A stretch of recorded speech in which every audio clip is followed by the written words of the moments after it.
السلام عليكم. اليوم بغينا نتكلموا على واحد المقابلة اللي من نظري الشخصي كنشوف أنها مباراة فارقة وشكلت نقلة نوعية في تاريخ كرة القدم الوطنية، وشكلت نقطة الانطلاق.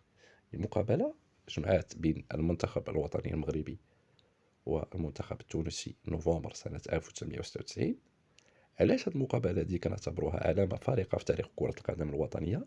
لأنها كتعتبر أول مباراة كيجريها المنتخب الوطني تحت قيادة الراحل أورني ميشيل. نعرفوا جميع المستوى اللي وصل ليه المنتخب المغربي مع أوري ميشيل، وأبرز الإنجازات هي أنه وصل للترتيب العاشر في ترتيب الفيفا للمنتخبات الوطنية. المباراة جات في ظروف خاصة.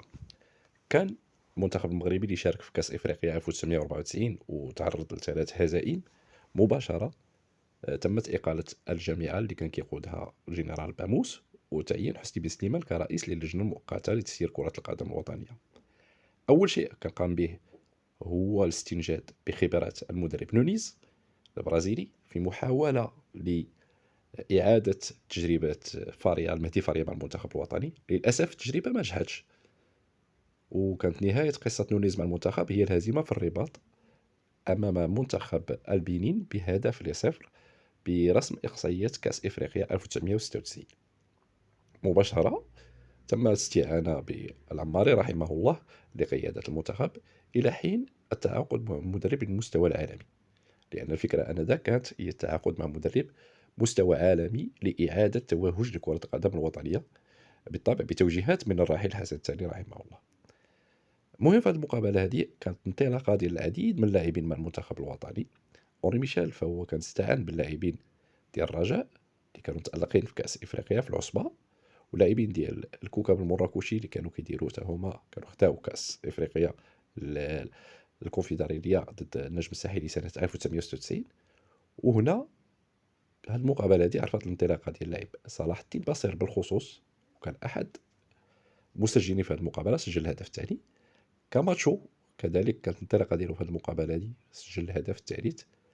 الخلفي كانت جريندو، سلامي، العراقي الحارس العراقي.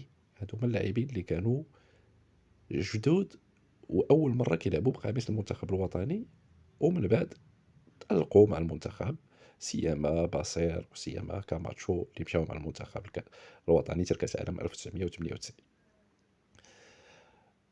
أوري ميشيل في هذه المقابلة هذه فهو لعب بواحد الأسلوب هجومي، أسلوب عجب الجمهور وخلاه كيتفائل، وبدات عند الجماهير المغربية نظرة إيجابية للمنتخب، سيما أن أوري ميشيل فهو مدرب معروف على الساحة العالمية، مدرب وصل مع المنتخب الفرنسي نصف نهائي كأس العالم 1986، وعنده تاريخ كبير مع الأندية اللي دربها.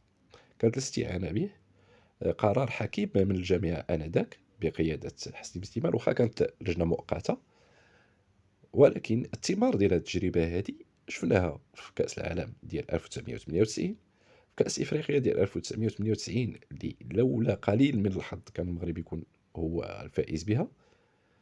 مشينا لكأس العالم وكنشاهدوا جميع أن لولا الظلم التحكيمي ولولا تواطؤ المنتخب البرازيلي مع المنتخب النرويجي كان المنتخب الوطني المغربي يمشي بعيد في كأس العالم ديال 1998.